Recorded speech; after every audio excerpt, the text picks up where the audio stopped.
중국은 군사기술에 뒤처지는 것을 두려워하지 않는다. 이는 중국 군사 전문가 저우 채밍이 한국의 KF-21 프로토타입이 공개된 후 한 발언입니다.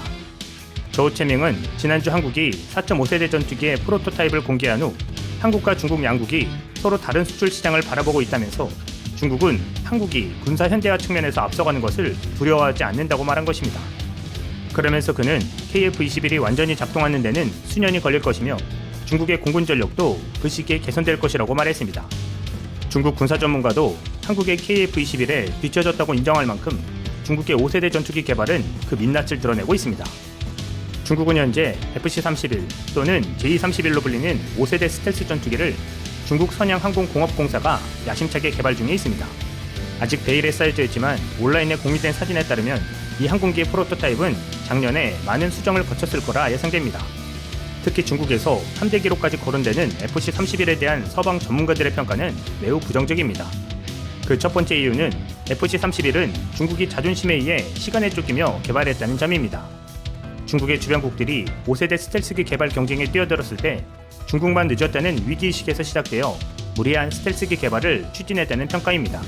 미국이 F-22, F-35를 1990년대, 러시아 수호이-57 2009년, 일본 X-2 2007년, 인도의 HAL AMCA 2009년, 그리고 한국의 KF-X 개발을 2008년에 시도하던 상황이었습니다.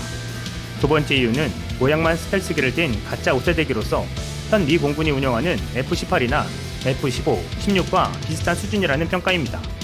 한 공군 전문가는 FC-31은 기존 4세대 엔진에 5세대 스텔스 기능을 억지로 접목하다 오히려 공중 기동성과 탑재 능력에 제한을 받는 기형 스텔스를 생산했다고 지적합니다.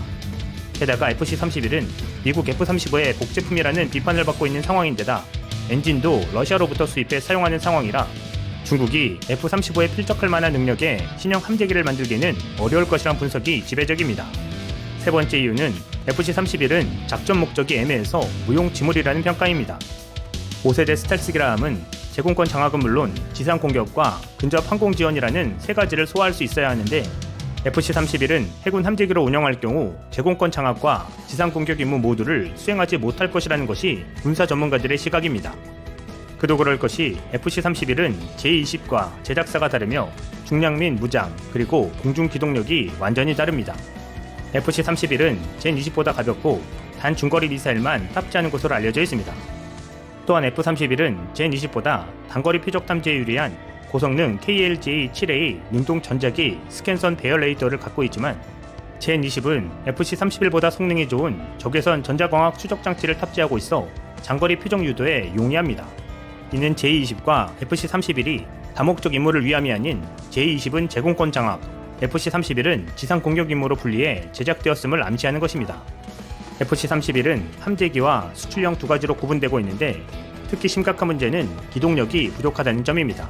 F-35를 겨냥해 만들었다는 FC-31은 더 높은 고도를 선점하는 것이 중요한데 군사 전문가들은 FC-31 조종사 헬멧 전시 장비와 기내 산소 생성 장치 상태가 미흡하여 고지 상태로 고고도로 이동하여 위치를 선점하는 것이 어렵다고 보고 있습니다.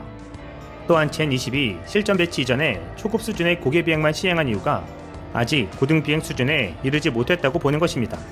FC-31은 두말할 것도 없이 이를 극복하지 못했을 것이라고 보는 것입니다. 지난달 30일 사우스차이나 모닝포스트도 FC-31은 아직 중국 공군으로부터 정식 전투기로 채택되지 못한 상태이며 함재기로 개발 방향을 돌린 것은 해군에 납품하기 위한 것으로 추정된다고 보도했습니다. 제인지의 전투기 전문가이자 아시아태평양 국방 분석가인 존 그래벗은 KF-21 프로토타입의 개발이 현재 절반 정도에 불과하며 개발을 완료하는 데 5년이 더 걸릴 것이라고 말했습니다.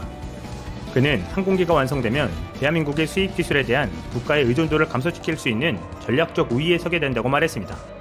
그는 과거 미국은 매우 진보된 기술을 한국에 수출 승인하는 것을 거부했다.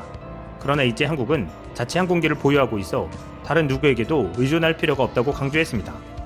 그는 또한 북한을 언급하며 이 권위 있는 항공기는 일단 운용되면 한국이 실질적인 전략적 위험을 안고 있는 나라이기 때문에 한국에 전력 프로젝트에 대한 주권을 제공할 것이라고 말했습니다. 다만 그래벗은 KF-21이 중국의 항공기 수출 시장에 해로운 영향을 미칠 것으로 예상되지 않는다고 말했습니다. 그는 보통 한국 항공기는 중국 항공기보다 약간 비싸지만 확실히 더 능력 있는 것으로 간주된다고 강조했습니다.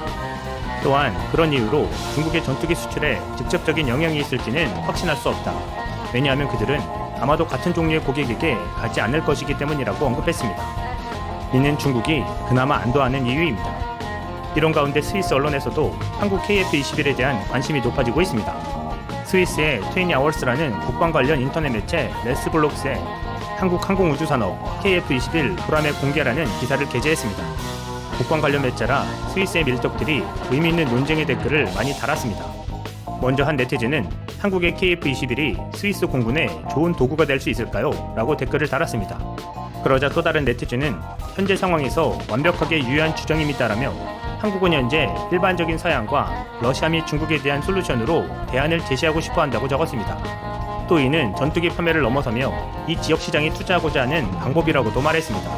또 다른 네티즌은 이에 한국은 상업적으로 성공할 거라 생각하지 않는다라며 그 이유로 한국이 국제적인 무게감이 높지 않다는 것을 꼽았습니다.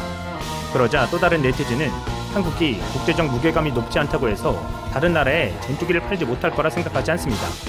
스웨덴의 경우만 봐도 국제적 무게감이 높지 않지만 4개 대륙에서 그들의 그리펜 전투기가 판매되었기 때문입니다라고 반박했습니다.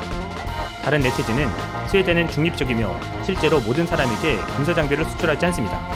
그리펜의 장비는 유럽식 또는 미국식일 수 있으며 엔진 외에 미국식입니다. 스웨덴의 선택은 무엇보다 경제적 특성이며 다양한 장비를 선택할 수 있습니다라고 말하며 반면 한국은 이런 문제가 없으며 훈련기, 병, 장갑 곡사포, 군함 등이 여러 시장에도 존재합니다. 따라서 KF-21은 합법적으로 모든 시장에 완벽하게 경쟁하게 될 것입니다 라고 말했습니다. 또한 네티즌은 이것은 여러 가지 이유로 분명히 흥미로운 장치이지만 선택을 위한 테스트를 할 수 없어 고려되지 않았지만 그것은 작은 국가들에게 흥미로운 특성을 가지고 있습니다. 지금은 상대적으로 수동적으로 스텔스를 하고 있으며 무기 배율와 함께 미래에는 더욱 그러할 것입니다. 이러한 개발은 시장에 잠재적으로 수동적으로 은밀한 F-35 경쟁자를 제공합니다. 무장과 관련하여 스위스가 입찰 요청에서 본 것을 대략적으로 전달합니다. 미티어, 암남, IRIST, 사이드와인더, 타우루스 KPD-350, 레이더, IR, 데이터 융합 등을 전달합니다. 그리펜 EF와 마찬가지로 가장 진보된 4세대 장치에 대한 진정한 경쟁자가 될 가능성이 있습니다. 그리펜의 경우 복잡한 장비가 즉시 선택되므로 비용을 절감할 수 있습니다. 그리고 비용 측면에서 라팔과 비슷한 크기로 단위당 약 6,500만 달러로 발표되어 구매 비용이 저렴합니다. 그 운영부터는 미래만이 약속을 지킬지 여부를 말할 수 있습니다. 과거에 전투기를 수입한 국가의 새로운 전투기 프로젝트 중 가장 유명한 것 중 하나라고 생각합니다. 라고 적었습니다. 한국 KF-21에 대한 여러 나라들의 반응은 앞으로도 더 뜨거워질 것으로 보입니다. 이상 시윤TV였습니다.